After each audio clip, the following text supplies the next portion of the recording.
More than 50 million Americans paid to see automobile racing in 1968. Some came mainly to see the cars. Others to see drivers. They came to quarter-mile dirt ovals, high-bank superspeedways, road courses, and drag strips, drawn by the deafening kaleidoscope of men and machines in competition at speed.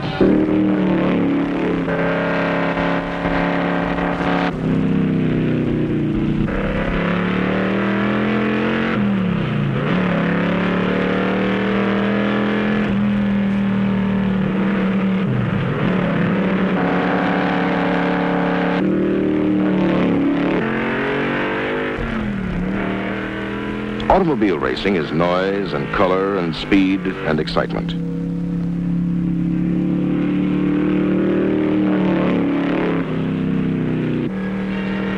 It is engineering, tuning and preparation, driving and pit crew. A team of dedicated professionals brought these cars to the starting line.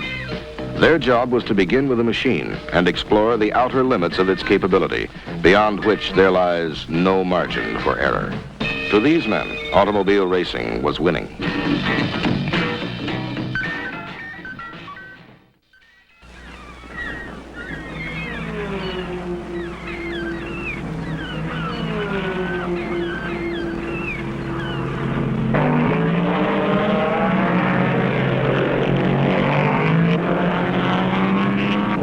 "64 cars in 4 categories come from all over the world for the 24 hours of Daytona. One-of-a-kind prototypes, limited production grand touring cars, mass-produced sports cars, and sporty sedans. 4 races in one.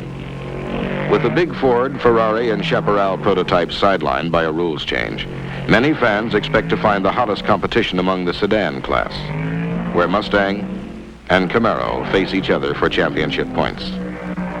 The Camaro effort is led by Mark Donohue in number 6. Jerry Titus is Mustang's man to beat in the number 1 car.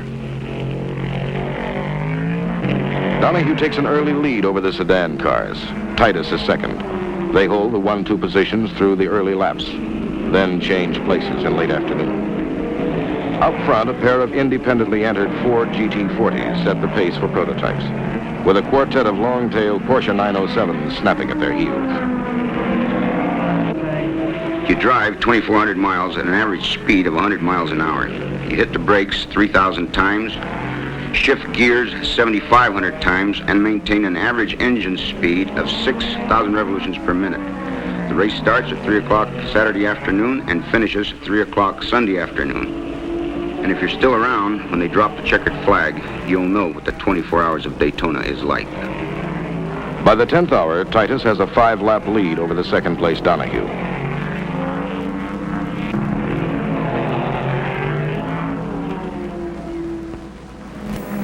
Fewer than half the starters are still running at dawn. Donohue is 64 laps behind the leading Mustang.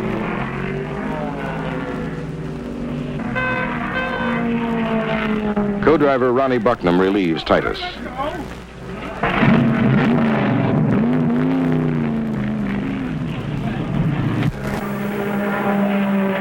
Only the Porsche prototypes are in front of their car as the marathon ends.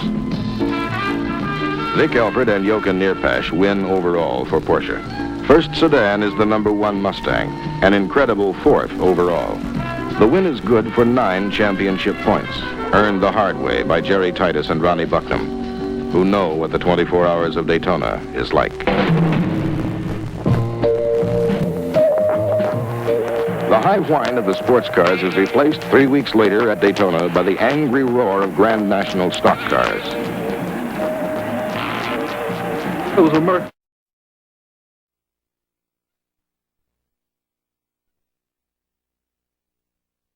Of Daytona is like. The high whine of the sports cars is replaced 3 weeks later at Daytona by the angry roar of Grand National stock cars.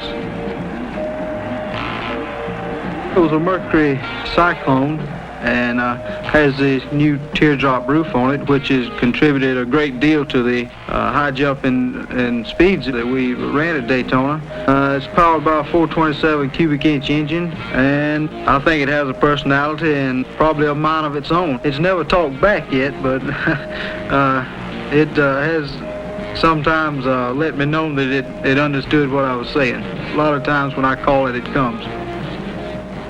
The man's name is Cale Yarborough.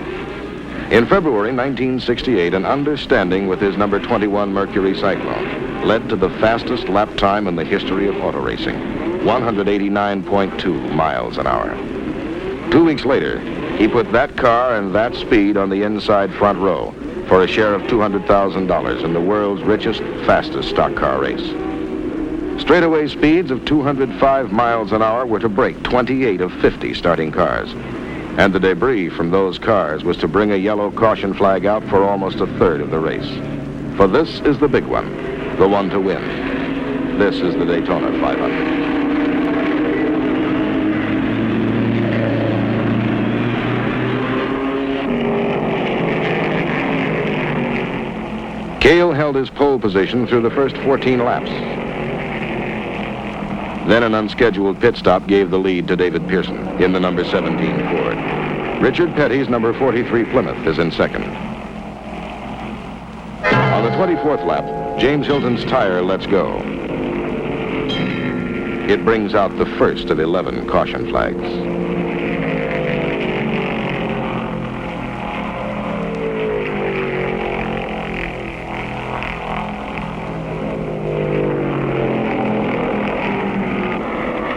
At the halfway mark, Cale has 2 seconds over second-place Mario Andretti in the number 11 Mercury.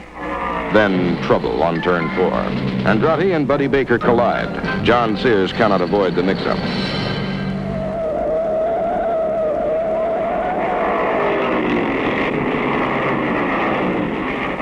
No one is hurt, but all 3 are out of the race.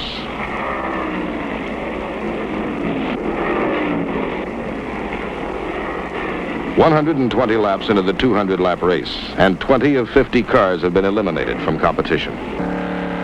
We figured it up, and we're pulling close to 2 Gs in the turns. So this makes your arms feel like they weigh about 100 pounds each, and your head feels like it weighs about 200 pounds.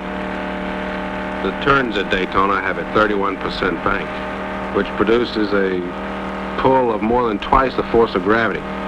This means, in effect, that the race car is pressing down on its suspension with about 4 tons of sprung weight. With speeds of 200 miles an hour, you don't need any suspension failures. So you become very selective about things like shock absorbers and springs. With more than $47,000 at stake for the winner, the lead changes 22 times among 9 drivers.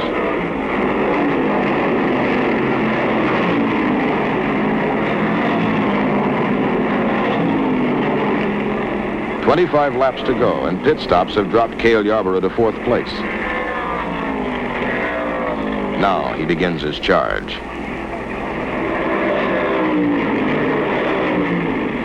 "16 laps remain, and he is pushing for second. The number 26 Mercury, driven by Leroy Yarborough, is in front by 5 seconds. With 10 laps to go, Cale is 3 seconds back. 4 laps remain. Cale is flat out to pass, but traffic ahead forces him back.